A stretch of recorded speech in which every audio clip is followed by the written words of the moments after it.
Shalom. प्रभूची स्तुती असो. खरोखरच देवाची दया आहे की आम्हाला अशा प्रकारे ऑनलाईन सर्व्हिस करता येते, देवाची आराधना करता येते आणि तुम्हा सर्वांबरोबर प्रभू बरोबर बोलता येतं. प्रभू आमच्याशी बोलतो आणि हा सुंदर संवाद या माध्यमातून चालू आहे, याबद्दल खरोखरच आम्हाला आनंद होतो. चला तर आपण प्रभूच्या आराधनेला सुरुवात करूया. त्यापूर्वी मी काही वचनं आपल्यासाठी वाचू इच्छितो. देवाचं वचन सांगतं, स्तोत्रसंहिता 105, परमेश्वराचे उपकार स्मरण करा, त्याच्या नावाचा धावा करा, राष्ट्रास त्याची कृत्ये जाहीर करा, त्याचे गुणगान करा, त्याची स्तोत्रे गा, त्याच्या सर्व अद्भुत कृत्यांचे वर्णन करा, त्याच्या पवित्र नामाचा अभिमान बाळगा. जे परमेश्वरासाठी आतुर झाले आहेत त्यांचे मन हर्षित हो. परमेश्वर व त्याचे सामर्थ्य यांचा शोध करा, त्याच्या दर्शनासाठी सदा आतुर असा. त्याने केलेली अद्भुत कृत्ये, त्याचे चमत्कार, त्याच्या तोंडचे निर्णय आठवा. त्याचा सेवक अब्राहम याचे वंशज हो, त्याने निवडिलेले याकोबाचे वंशज हो, तुम्ही असे करा. तो परमेश्वर आमचा देव आहे, त्याची न्यायकृत्ये सर्व पृथ्वीभर आहेत. तो आपला करार म्हणजे हजारो पिढ्यांसाठी आज्ञा पिलेले आपले वचन सर्व काळ आठवतो. किती सुंदर वचन आहे ना. प्रभू परमेश्वर सदैव आमच्या सोबत आहे. तो सतत आपलं वचन आठवतो असं त्याचं वचन आम्हाला सांगतं. मग अशा आशीर्वाद देणाऱ्या परमेश्वराची आपण स्तुती करायला नको का? आजच्या स्तुती आराधनेमध्ये आपल्याला सहकार्य करत आहेत साताऱ्याहून अपर्णा, संजीवनी आणि शरद गायकवाड.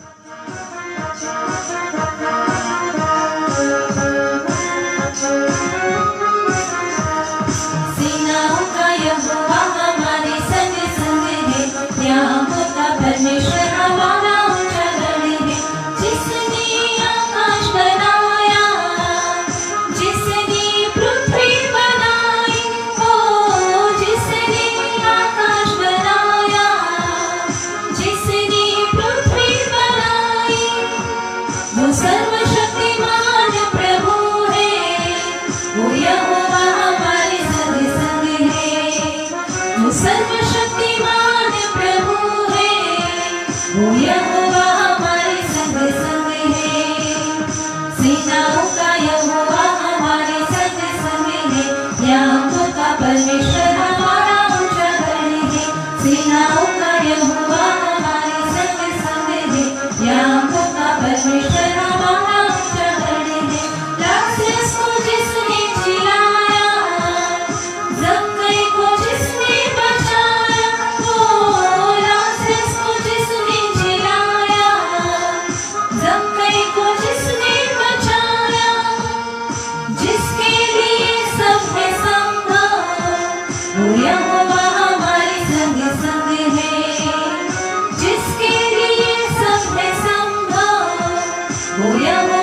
सारी सृष्टि को तेरा सहारा, सारे संकट से हमको बचाना, तेरे हाथों में जीवन हमारा है, अपनी राह पे हमको चलाना।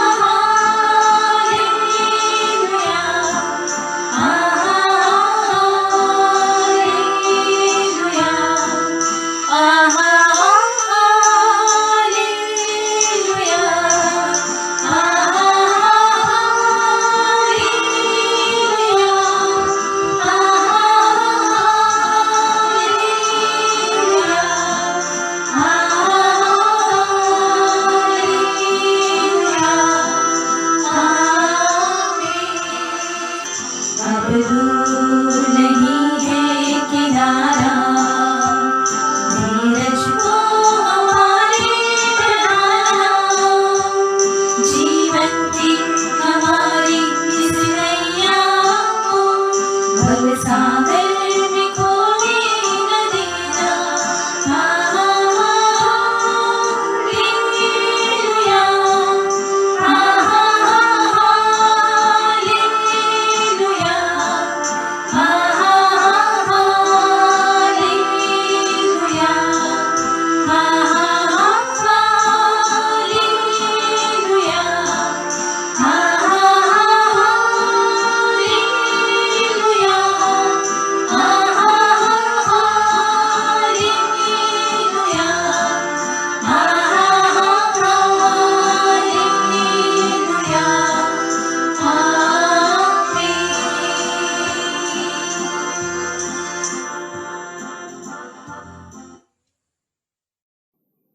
आजच्या स्तुती आराधनेमध्ये तुम्ही सामील झाला असाल अशी आमची खात्री आहे. आज आपल्यामध्ये डॅनियल आलेला आहे आणि तो आपल्याला एक स्तोत्र तोंडपाठ म्हणून दाखवणार आहे. बघूया तर.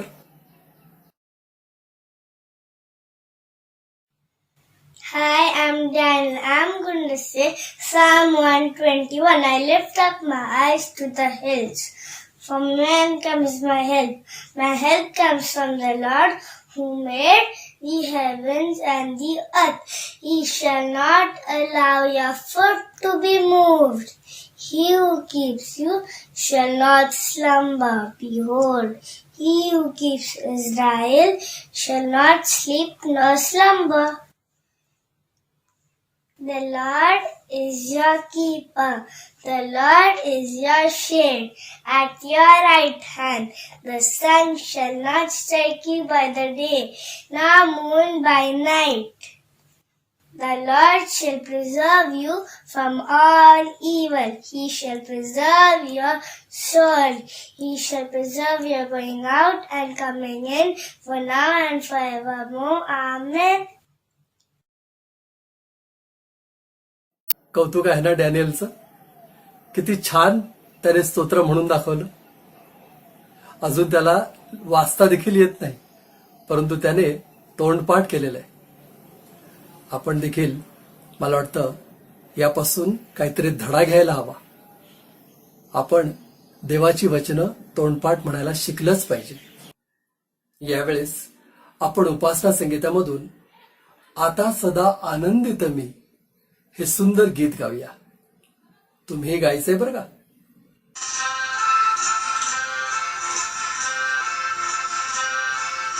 प्रभूची प्रीती पतितावरी, शास्त्रात वर्णिली पाहा करी, तेथे आढळली सुवातारी, ख्रिस्त हातारी मजलाही. आता सदा आनंदित मी मजलाही,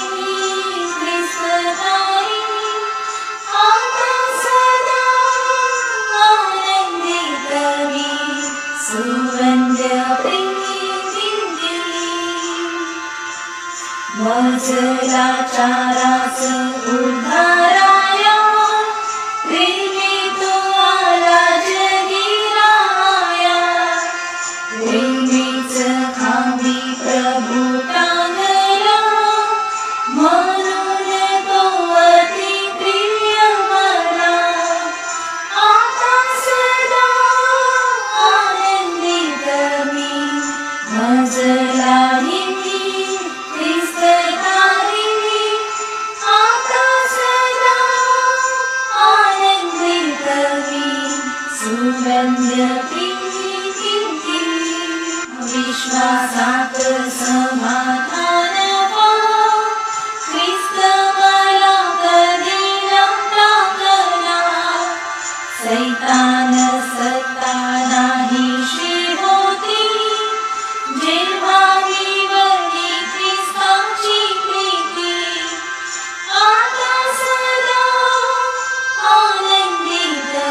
सुवन्द्य प्रीतिन्ति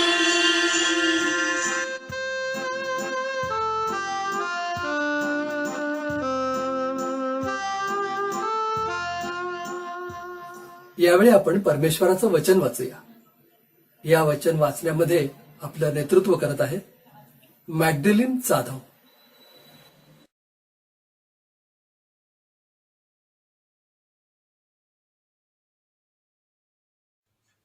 आजचा शास्त्र भाग आहे योहान 21:20-25. मग पेत्र वळला आणि ज्या शिष्यावर येशूची प्रीती होती आणि जो भोजनाच्या वेळेस त्याच्या उराशी टेकला असता मागे लवून, प्रभू, आपणाला धरून देणारा तो कोण आहे असे म्हणाला होता. त्याला त्याने मागे चालताना पाहिले. त्याला पाहून पेत्र येशूला म्हणाला, प्रभू, ह्याचे काय? येशूने त्याला म्हटले, मी येईपर्यंत त्याने राहावे अशी माझी इच्छा असली तर तुला त्याचे काय? तू माझ्या मागे ये. ह्यावरून तो शिष्य मरणार नाही ही गोष्ट बंधुवर्गामध्ये पसरली. तरी तो मरणार नाही असे येशूने त्याला म्हटले नव्हते, तर मी येईपर्यंत त्याने राहावे अशी माझी इच्छा असली तर तुला त्याचे काय असे म्हटले होते. जो ह्या गोष्टींविषयी साक्ष देतो व ज्याने ह्या गोष्टी लिहिल्या तोच हा शिष्य आहे आणि त्याची साक्ष खरी आहे हे आम्हाला माहीत आहे. येशूने केलेली दुसरीही पुष्कळ कृत्य आहेत. ती सर्व एक एक लिहिली तर लिहिलेली पुस्तके ह्या जगात मावणार नाहीत असे मला वाटते. वाचलेली वचने प्रभू आशीर्वादित करो.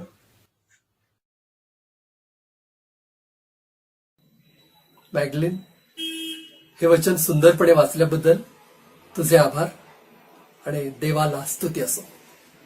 यावेळेस आपण देवाचा संदेश ऐकूया.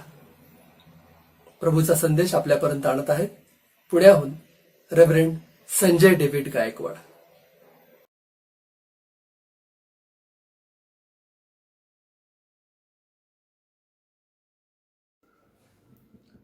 शालोम. प्रभू येशू ख्रिस्ताच्या नावामध्ये मी आपल्या सर्वांचं स्वागत करतो.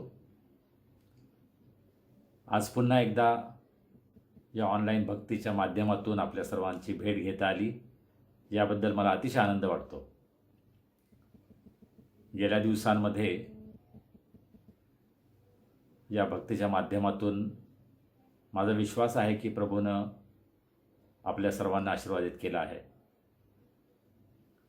आणि काही जण आम्हाला लिहितात आणि प्रभूनं कसं त्यांना आशीर्वादित केलं, प्रभूने कसं त्यांना उत्तेजन दिलं याविषयी सांगतात. हे ऐकून फार आनंद वाटतो. डॉक्टर राजेंद्र बर्वे, सुप्रसिद्ध मानसशास्त्रज्ञ, हे आपल्या कार्यक्रमामध्ये असं म्हटले की या दिवसामध्ये मानसिक आजार वाढत आहे. लोक आपापल्या घरामध्ये बंदिस्त असल्यानं, त्यांना काही काम नसल्यामुळं आणि अशा अवस्थेमध्ये मानसिक विकारांमध्ये वाढ होत आहे. आणि त्याच्यावरचं एक उत्तर किंवा त्यावरचा एक उपाय त्यांनी हा सांगितला की सर्वांनी कमीत कमी 20 मिनटं मेडिटेशन करायला पाहिजे, ध्यान करायला पाहिजे. ते म्हटले, तुम्ही कोणत्याही देवाचा विचार करा, कोणत्याही गोष्टीचा विचार करा, परंतु मन शांत करा आणि 20 मिनटं मेडिटेशन करा. त्यामुळे तुमचं आरोग्य चांगलं राहील. आपण प्रभूची स्तुती करूया की प्रभूनं आम्हाला त्याच्या वचनाच्या द्वारे त्याच्या सानिध्यामध्ये येऊन त्याच्या पायाजवळ बसून त्याची स्तुती आराधना, त्याच्या वचनाचं मनन करणं ही एक सुंदर गोष्ट आम्हाला दिली आहे. आम्ही कोठेही असलो, आम्ही आपल्या घरामध्ये बंदिस्त असलो, लॉकडाऊन परिस्थितीमध्ये सुद्धा आपण परमेश्वराची स्तुती, आराधना, वचनाचं मनन हे करू शकतो. खरोखर आमच्यासाठी हा किती मोठा आशीर्वाद आहे, नाही का? आणि त्याबद्दल आपण देवाचे आभार मानूया, आपण देवाला धन्यवाद देऊया, देवाची आपण स्तुती करूया. वचनामध्ये जाण्या अगोदर मला एक गोष्ट, एक साक्ष म्हणून मला असं वाटलं की तुम्हाला सांगावं. आम्ही रोज ज्यावेळेस जेवण करतो, आमचं लंच, डिनर, ब्रेकफास्ट काही आपण खातो, त्यावेळेस आपण परमेश्वराचे आभार मानतो, आपण देवाला धन्यवाद देतो, आपण प्रार्थना करतो, देवाची स्तुती करतो, जे अन्न आम्हाला परमेश्वराने दिलं त्याबद्दल. पण या दिवसामध्ये मी प्रत्येक वेळेला जेवणा अगोदर, इनफॅक्ट काहीही खाण्या अगोदर, मी मुद्दामून आज ही फळं ठेवली आहेत मला आठवण करून देण्यासाठी. ज्यावेळेस मी हे फळ खातो त्यावेळेस मी ज्यानं हे आमच्यासाठी पिकवलं, ज्यानं आमच्यासाठी कष्ट घेतले, त्यांची मी आठवण करतो आणि त्यांच्यासाठी मी प्रार्थना करतो की देवा, तू आज त्यांची काळजी घे, त्यांना तू आशीर्वादित कर, त्यांचा तू सांभाळ कर. आपल्याला माहीत आहे की आपल्या देशामध्ये, विशेषतः महाराष्ट्रामध्ये अनेक शेतकरी आत्महत्या करतात आणि आमच्या प्रार्थनांची त्यांना गरज आहेच. परंतु व्यावहारिकरित्या सुद्धा जर प्रभू आमचं सहाय्य करतो, मार्गदर्शन करतो, तर व्यावहारिकदृष्ट्या सुद्धा आपण अशा शेतकऱ्यांची, शेतमजुरांची मदत करायला हवी. त्यांना आपल्याला काय मदत करता येईल या दृष्टिकोनातून मला असं वाटतं आपण प्रयत्न करायला हवेत. आमच्या अनेक मंडळं आहेत, अनेक चर्चेस आहेत, अनेक चर्चेसचे बँक बॅलन्स भरपूर आहेत. मला असं वाटतं ही वेळ आहे की आम्ही त्यामधील कमीत कमी काही पैसा,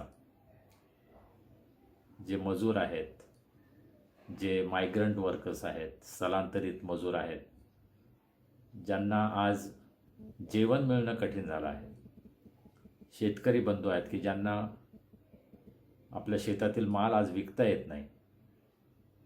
खूप दुःख होतं ज्यावेळेस शेतकरी आपल्या शेतातील माल, शेतातील जे काही पिकवलेलं आहे ते विकता येत नाही, त्यामुळे त्यांचा नाश करतात, ते फेकून देतात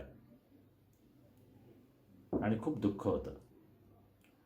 अशा संकटात सापडलेल्या लोकांना आम्हाला काय मदत करता येईल का, या दृष्टिकोनातून मला असं वाटतं आज मंडळीनं, चर्चेसनं विचार करण्याची गरज आहे. ज्यांना अधिकार आहेत हा पैसा खर्च करण्याचा, त्यांनी या बाबतीमध्ये काहीतरी निर्णय घेण्याची गरज आहे. आम्ही केवळ आध्यात्मिक सेवा, आध्यात्मिक मनन, चिंतन यापुरतं मर्यादित न राहता आज व्यावहारिकरित्या आम्हाला आमच्या आजूबाजूला जे दुःखात आहेत, संकटात आहेत, त्यांना कशा प्रकारे मदत करता येईल, मला असं वाटतं आज तो विचार करण्याची वेळ आली आहे. देव आमचं सहाय्य करो, मार्गदर्शन करो आणि त्या कार्यामध्ये सहभागी होण्यासाठी देव आम्हाला मदत करो. आज सुरुवातीलाच काही व्यावहारिक गोष्टीवर आपण चर्चा केली. माझ्या अंतःकरणावर एक ओझं होतं, मला असं वाटलं की आपल्याला ते सांगावं. परंतु प्रभूच्या वचनाकडे आपण वळूया. जो शास्त्रभाग यावर आपण मनन करणार आहोत, योहान कृषी वर्तमान याचा 21वा अध्याय 20 ते 25 या वचनांवर, आणि या शास्त्रभागाचं जे शीर्षक आहे, या मननाचं जे शीर्षक आहे ते मी हे दिलं आहे, ह्याचे काय, ह्याचे काय.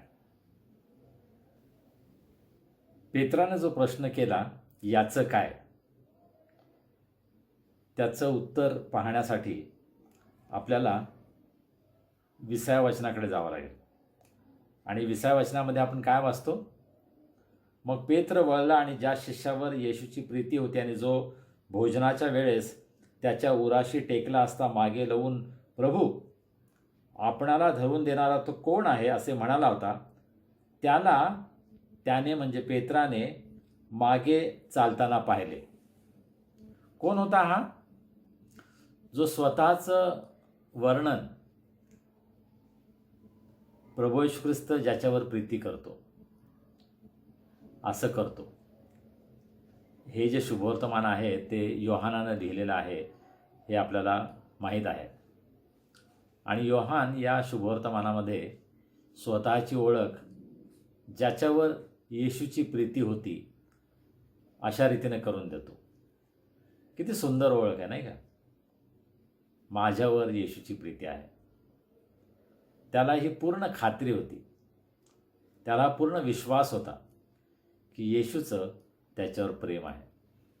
आणि म्हणूनच त्याने जागासुद्धा जी निवडली होती ती येशूच्या अगदी जवळ, येशूच्या उराला टेकलेला, येशूच्या अगदी जवळ त्याला बिलगून असलेला असा हा शिष्य योहान, असं त्याचं वर्णन आपल्याला शुभवर्तमानामध्ये पाहायला मिळतं.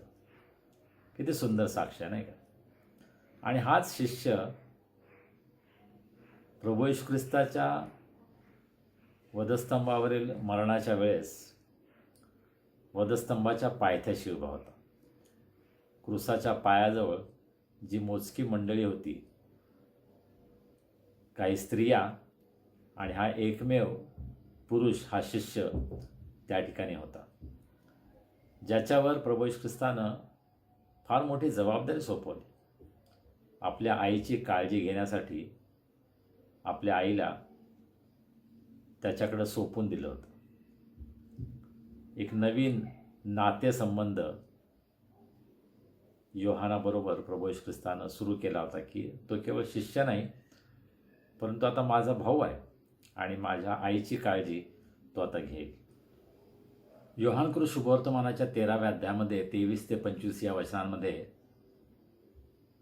योहानाचं वर्णन आपल्याला आढळतं की प्रभू येशू ख्रिस्ताच्या उराशी टेकलेला असा तो असतो. आणि त्याचाच उल्लेख 21व्या अध्यायामध्ये सुद्धा या ठिकाणी आपण योहानाविषयी पुन्हा एकदा पाहतो, जेव्हा तो येशूला प्रश्न करतो. पुनरुत्थान दिनाच्या पहिल्या दिवशी पेत्राबरोबर धावत जाणारा शिष्य हा योहानच होता. योहान आणि पेत्र दोघंही आत जातात आणि प्रभूचं शरीर त्या ठिकाणी नाही, रिकामी कबर आहे हे पाहतात.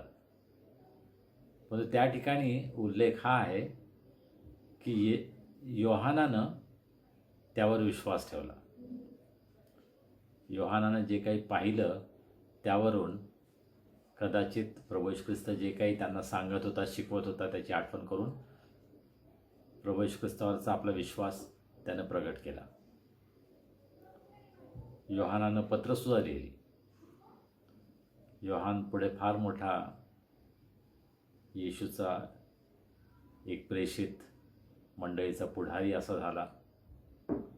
प्रभू येशू ख्रिस्तासाठी त्यानं भयंकर दुःख सहन केलं, त्याचा छळ करण्यात आला, पात्म बेटावर त्याला बंदिवासात ठेवण्यात आलं. आणि या सर्व परिस्थितीमध्ये असताना त्यानं विश्वासानं प्रभू येशू ख्रिस्ताची मंडळीची सेवा केली. त्याची 3 पत्र आपल्याला नव्या करारात आढळून येतात, ज्यामध्ये सुद्धा तो प्रभू येशू ख्रिस्ताविषयी शिक्षण देतो, प्रभू येशू ख्रिस्ताच्या प्रीतीविषयी तो बऱ्याच गोष्टी शिकवतो, त्याच्यावर तो भर देतो, हे आपल्याला पाहायला मिळतं. तर असा शिष्य योहान, ज्याच्याविषयी त्याच्याकडे पाहून पेत्र प्रभू येशू ख्रिस्ताला काय म्हणतो, याचं काय? या अगोदर आपण पाहतो 15 ते 19 या वचनांमध्ये प्रभू येशू ख्रिस्त हा पेत्राबरोबर एक विशेष सेशन घेतो. त्याच्यावर त्याला फार मोठी जबाबदारी सोपवायची आहे, मंडळीचं पुढारी पण त्याला करायचं आहे. आणि म्हणून त्याला तो 3दा म्हणतो, तू माझ्यावर प्रेम करतोस काय? आणि त्यानंतर आपण पुढे या शास्त्रभागामध्ये पाहतो की पेत्र योहानाला पाहतो आणि योहानाकडे पाहून म्हणतो, आणि याचं काय? मला तू जबाबदारी दिली आहे, ठीक आहे, पण याचं काय? आणि बऱ्याच वेळेस मंडळीमध्ये हेच होतं की देवानं आम्हाला जी जबाबदारी दिलेली आहे ती विश्वासूपणे पार पाडण्याच्या ऐवजी, प्रभूची सेवा करण्याऐवजी आम्ही पुष्कळदा आपली तुलना इतरांबरोबर करतो. इतर पालकांकडे, इतर सेवकांकडे, इतर पुढाऱ्यांकडे आम्ही पाहतो आणि त्याच्याविषयी आम्हाला जास्त चिंता वाटते. याचं काय? त्याचं काय? याचं जीवन काय आहे? त्याच्या जीवनामध्ये काय समस्या आहे? याचा संदेश असा, त्याच्याविषयी असं, याविषयी आम्ही बोलतो. आणि मंडळीला लागलेला, ख्रिस्ती समाजाला लागलेला हा एक रोग आहे, तो म्हणजे गॉसिपिंग, इतरांविषयी बोलत राहणं. मला आठवतं लहान असताना कधीकधी चर्चमधून आल्यानंतर आम्ही एखाद्या पालकाविषयी, सेवकाविषयी बोलायचो आणि नकारात्मक पुष्कळदा बोलायचो. त्यावेळेस माझी आई चिडायची, ती आम्हाला रागवायची. तुम्हाला कोणी अधिकार दिला त्यांच्यावर टीका करण्याचा? ते देवाचे सेवक आहेत, ते जे काही सांगतात ते ऐका, त्याचं पालन करा. सेवकांवर टीका करायची नाही, असं माझी आई नेहमी बोलायची. आणि खरोखरच मला असं वाटतं की आम्हा सर्वांना हे शिकण्याची गरज आहे की आम्ही पुष्कळसा वेळ दुसऱ्यांविषयी बोलण्यात, गॉसिपिंग करण्यात, निंदा करण्यात, त्यांच्याविषयी नकारात्मक, निगेटिव्ह गोष्टी बोलण्यामध्ये, दुसऱ्यांचं चारित्र्य हनन करण्यामध्ये पुष्कळ देवाचे लोक, देवाचे सेवक, पुढारी वेळ खर्च करतात. हे अत्यंत दुर्दैवी आहे, दुःखदायक आहे, परंतु ते आम्ही करतो. पेत्राला देवाने जबाबदारी दिली, प्रभू येशू ख्रिस्ताने जबाबदारी दिली की तू माझ्या मागे ये. परंतु त्याला प्रश्न पडला होता योहानाचा, आणि ह्याचं काय? हा प्रश्न तो प्रभू येशू ख्रिस्ताला विचारतो. आम्ही सुद्धा तेच करत आहोत का? प्रभू येशू ख्रिस्तानं त्याला काय उत्तर दिलं बरं पेत्राला? पेत्रानं हा प्रश्न केला, याचं काय? प्रभू येशू ख्रिस्त त्याला काय म्हटलं पाहूया आपण. 22 वचन. येशूनं त्याला म्हटलं, मी येईपर्यंत त्यानं राहावे अशी माझी इच्छा असली तर तुला त्याचे काय? तू माझ्या मागे ये. पेत्राला प्रभू येशू ख्रिस्त म्हटला, तू त्याची चिंता करू नकोस, त्याचं काय ते मी पाहीन. माझी इच्छा असेल त्याने मी येऊपर्यंत राहावं, तर त्याची तुला चिंता करायची गरज नाही. तू एक करायला पाहिजेस, तू माझ्या मागे ये. आणि या अगोदर सुद्धा 19व्या वचनामध्ये प्रभू येशू ख्रिस्त पेत्राला तेच म्हटलं होतं. आपलं काउन्सिलिंग सेशन संपल्यानंतर शेवटी प्रभू येशू ख्रिस्त पेत्राला म्हणतोय की तू माझ्या मागे ये. आणि त्याचीच आठवण पुन्हा एकदा प्रभू येशू ख्रिस्त पेत्राला करून देतो की तू बाकीची चिंता करू नको. दुसऱ्यांनी काय करायचं, त्याचं जीवन त्याने कसं जगायचं, त्याने काय सेवा करायची, याची काळजी करण्याचं तू कारण नाही. तुला ते काम मी सांगितलेलं नाही. तुझं काम हे आहे की तू माझ्या मागे ये. आणि हाच महत्त्वाचा प्रश्न आज आम्हा सर्वांच्या समोर आहे की प्रभू येशू ख्रिस्त आम्हाला काय म्हणतो. तो आम्हाला म्हणत आहे की तू माझ्या मागे ये. दुसऱ्या गोष्टींची आम्ही काळजी करायची गरज नाही. आम्ही आमच्या स्वतःच्या बाबतीमध्ये हा विचार करणं आवश्यक आहे की माझ्या जीवनामध्ये मी काय करत आहे. मी माझ्या जीवनामध्ये प्रभूच्या आज्ञेचं पालन करत आहे का? त्यानं मला पाचारण केलं आहे. तो मला म्हणतो तू माझ्या मागे ये, आणि त्याकडे मी लक्ष देतो का? की ते सोडून मी इतरांच्या विषयी जास्त बोलतो, इतरांविषयी जास्ती विचार करतो. ह्याचं जीवन असं आहे, त्याचं जीवन असं आहे, तो या चुका करतो, तो त्या चुका करतो. हे पाहत बसण्यापेक्षा प्रभूचं पाचारण आम्ही ओळखायला पाहिजे तो म्हणतो की तू माझ्या मागे ये. देवाचं वचन जेव्हा आम्ही ऐकतो, देवाच्या प्रिय लोकांनो, त्यावेळेस प्रभूचं पाचारण आम्हा सर्वांना असतं. आम्ही देवाचा आवाज ओळखायला शिकलं पाहिजे. देवाची वाणी आम्ही ओळखायला, ऐकायला शिकलं पाहिजे की देव माझ्याबरोबर काय बोलत आहे, प्रभू माझ्याशी काय बोलत आहे, मला तो काय सांगत आहे. पेत्राला त्याने पुन्हा एकदा आठवण करून दिली, तू बाकीचं सर्व राहू दे, दुसऱ्यांची चिंता करणं सोड, तू माझ्या मागे ये. आणि अशा प्रकारे पेत्राला त्याने पुन्हा एकदा जणू काही आव्हान केलं, आठवण करून दिली की त्याच्या जीवनामध्ये कोणत्या गोष्टी महत्त्वाच्या आहेत. आणि आम्हालासुद्धा प्रभू पुन्हा पुन्हा आठवण करून देतो की माझ्या जीवनामध्ये काय महत्त्वाचं आहे, मी प्रभूच्या मागे जात आहे का. आपण पुढे 23व्या वचनामध्ये पाहतो, एक फार मजेशीर इंटरेस्टिंग गोष्ट आपल्याला पाहायला मिळते. यावरून तो शिष्य मरणार नाही अशी वदंता बंधुवर्गामध्ये पसरली. तरी तो मरणार नाही असे येशूने म्हटले नव्हते, तर मी येईपर्यंत त्याने राहावे अशी माझी इच्छा असली तर तुला त्याचे काय, असे म्हटले होते.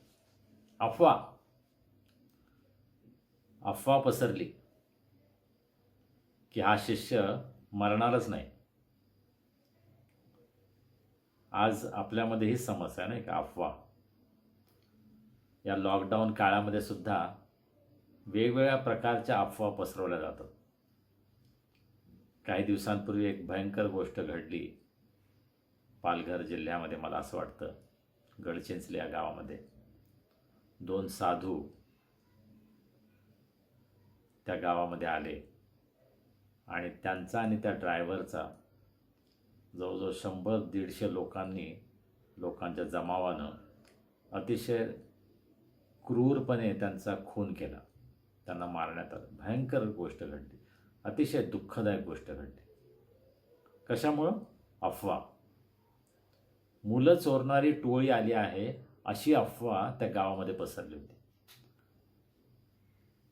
आणि गव्हर्नमेंट आज अशा प्रकारे अफवा पसरवणाऱ्यांवर फार कडक कारवाई करते.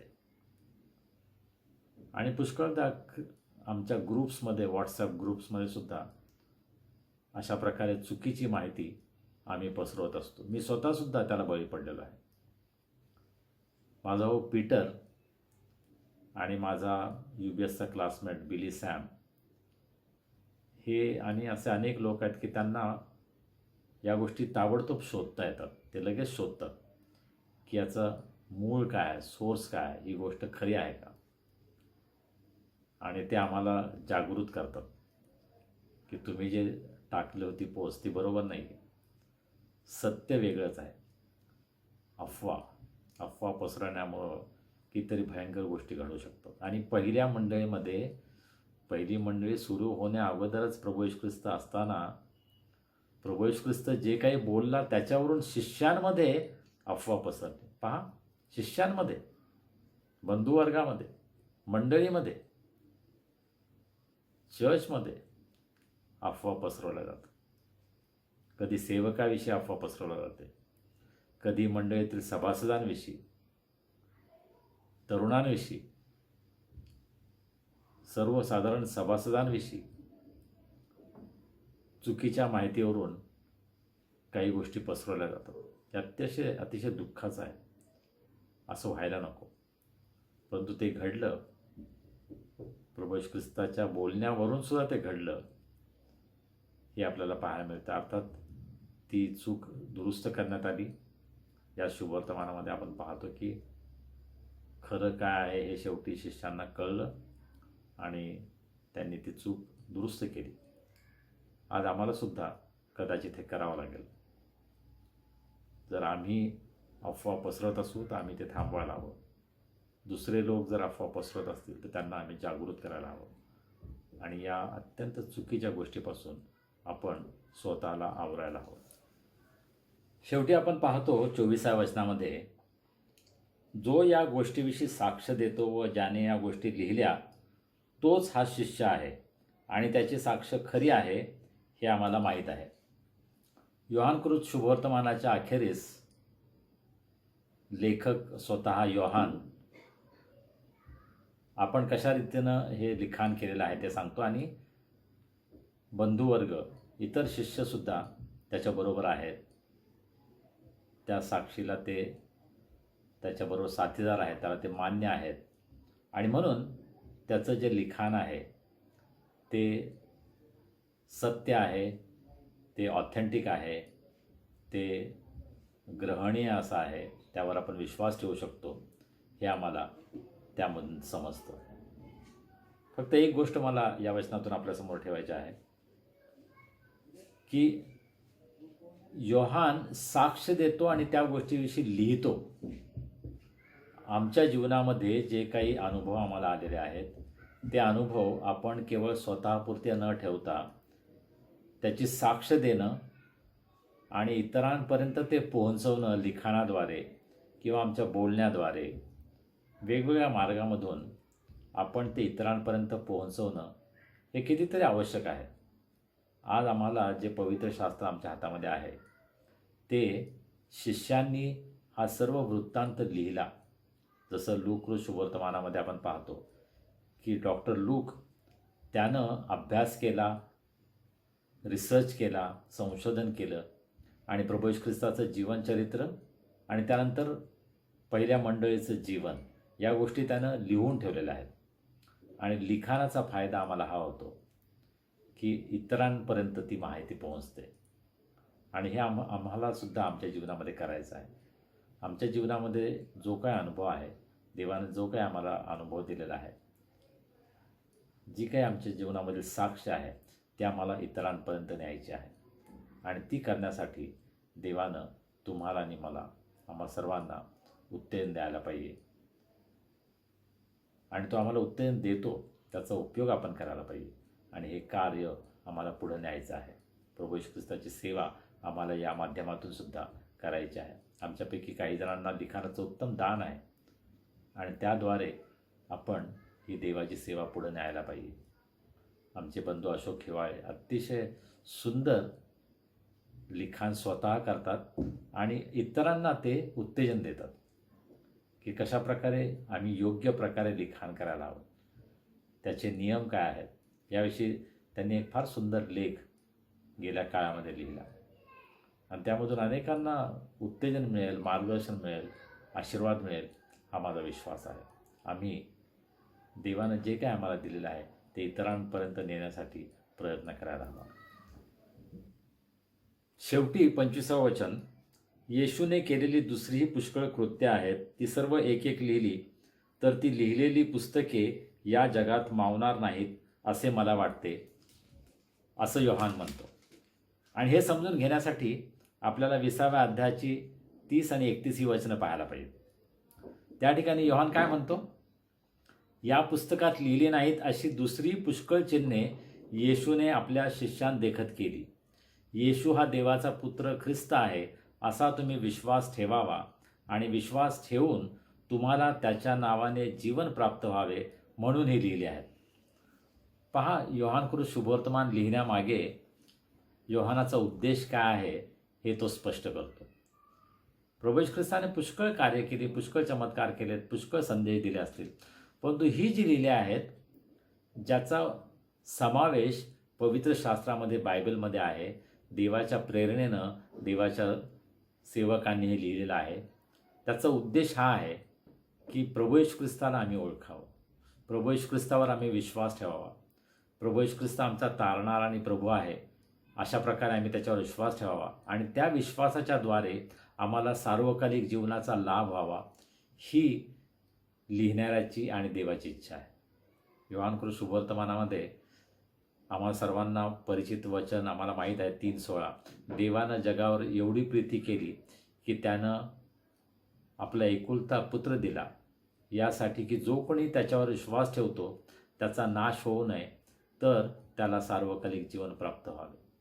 हाच मुख्य विषय योहानाच्या शुभवर्तमानामध्ये आहे की आम्हाला येशूची ओळख व्हावी आणि त्या ओळखीच्या द्वारे, त्या ज्ञानाच्या द्वारे आम्हाला सार्वकालिक जीवन प्राप्त व्हावं. माझा प्रश्न आपल्यासाठी हा आहे की आपल्या जीवनामध्ये हे घडलं आहे का? प्रभू येशू ख्रिस्तावर अशा प्रकारे आपण विश्वास ठेवला आहे का? प्रभू येशू ख्रिस्ताला आपण आपल्या पापांची कबुली दिली आहे का? त्याला आपला वैयक्तिक तारणार आणि प्रभू म्हणून स्वीकारला आहे का? आणि त्याच्यावर विश्वास ठेवण्याच्या द्वारे जे दान आम्हाला प्राप्त होतं, ते दान म्हणजे सार्वकालिक जीवन, हे आम्हाला प्राप्त झालं आहे का? हा प्रश्न आम्ही स्वतःला विचारायला हवा. जर याविषयी आपल्या मनामध्ये शंका असेल, प्रश्न असेल, तर आपले पालक साहेब, आपल्या मंडळीतील एल्डर्स यांना विचारा, आम्हाला विचारा. आम्हाला पत्र पाठवा, मेसेज करा, फोन करा, आणि या बाबतीमध्ये तुम्हाला मदत करायला आम्हाला निश्चितच आनंद होईल. देवाचा उद्देशच हा आहे त्याच्या वचनामध्ये की त्याच्या वचनाद्वारे लोकांना प्रभू येशू ख्रिस्ताची ओळख व्हावी, प्रभू येशू ख्रिस्तावर लोकांनी विश्वास ठेवावा, प्रभू येशू ख्रिस्तावर विश्वास ठेवण्याद्वारे त्यांना सार्वकालिक जीवनाचा लाभ व्हावा. हा आनंद, हा आशीर्वाद तुम्हाला मिळावा, ही माझी प्रार्थना आहे. प्रियजन हो, या संदेशाच्या सुरुवातीला मी तुम्हाला शीर्षक सांगितलं होतं, आठवतंय? याचं काय? आणि तोच प्रश्न पुन्हा एकदा मला तुमच्यासमोर ठेवायचा आहे. आम्ही हेच करत आहोत का? याचं काय? स्वतःच्या जीवनाकडे पाहण्याच्या ऐवजी आपण इतरांकडे पाहत आहोत आणि इतरांचे दोष, इतरांच्या चुका या आपण दाखवत आहोत, त्याकडे आपण बोट करत आहोत. परंतु मला आपल्या सर्वांना विनंती करायची आहे, हा संदेश ऐकल्यानंतर आपण सर्व स्वतःचं परीक्षण करूया. मला प्रभू येशू ख्रिस्त काय सांगत आहे? आणि तो मला सांगत आहे, माझ्या मागे ये. आज प्रभूच्या मागे जाण्याची आपली तयारी आहे का? या लॉकडाऊनच्या काळामध्ये सुद्धा आपण प्रभूच्या वचनाचं मनन करू शकतो, अभ्यास करू शकतो, प्रार्थना करू शकतो. या लॉकडाऊनच्या काळामध्ये काही चांगल्या गोष्टी घडत आहेत की अनेक लोक देवाकडे वळत आहेत, अनेक लोक प्रार्थना करत आहेत, अनेक लोक देवाच्या वचनाचा अभ्यास करत आहेत. ही फार चांगली गोष्ट आहे. आपण अनेक पिक्चर्स पाहतो, त्यामध्ये आपल्याला हे पाहायला मिळते की सृष्टी तिच्या पूर्वपदावर येत आहे, नॉर्मल होत आहे, प्रदूषण कमी होत आहे, हिंसा पुष्कळ कमी झाली आहे, क्राईम रेट कमी झालेला आहे. होय, जगामध्ये आज एक भयंकर अशा प्रकारचं भीतीचं वातावरण आहे या रोगाचं, पण तरीसुद्धा प्रभू आपल्याबरोबर आहे, प्रभू आपलं सहाय्य करत आहे, प्रभू आपल्याला कृपा पुरवत आहे. आणि म्हणून आपण प्रभूला धन्यवाद देऊया, प्रभूचे आभार मानूया. आणि आपल्या जीवनामध्ये प्रभूच्या मागं जाण्यासाठी मी काय करायला हवं, यासाठी आपण स्वतःच्या जीवनाचं परीक्षण करूया. याचं काय हा प्रश्न करण्याच्याऐवजी माझं काय हा प्रश्न आपण स्वतःला विचारूया आणि आपलं जीवन आपण प्रभूला समर्पित करूया. देव आपल्याला आशीर्वाद देव. आमेन. शेवटी आपण प्रभूची प्रार्थना करूया. हे आमच्या स्वर्गातील बापा, तुझे नाम पवित्र मानले जाओ, तुझे राज्य येवो, जसे स्वर्गात तसे पृथ्वीवरही तुझ्या इच्छेप्रमाणे हो. आमची रोजची भाकर आज आम्हाला दे. जशी आम्ही आपल्या अपराधांची क्षमा करतो, तशी तू आम्हाला आमच्या अपराधांची क्षमा कर. आणि आम्हास परीक्षेत आणू नकोस, तर आम्हास वाईटापासून सोडीव. कारण की राज्य, सामर्थ्य आणि गौरव ही सर्व काळ तुझीच आहे. आमेन. आणि आता देव बापाची प्रीती, प्रभू येशू ख्रिस्ताची कृपा, पवित्र आत्म्याची सहभागिता, शांती, आनंद आणि आरोग्य आम्हा सर्वांसह आमच्या प्रियजनांबरोबर, देवावर प्रीती करणाऱ्या देवाच्या प्रत्येक लेकराबरोबर आता आणि सदा सर्व काळ असो. आमेन.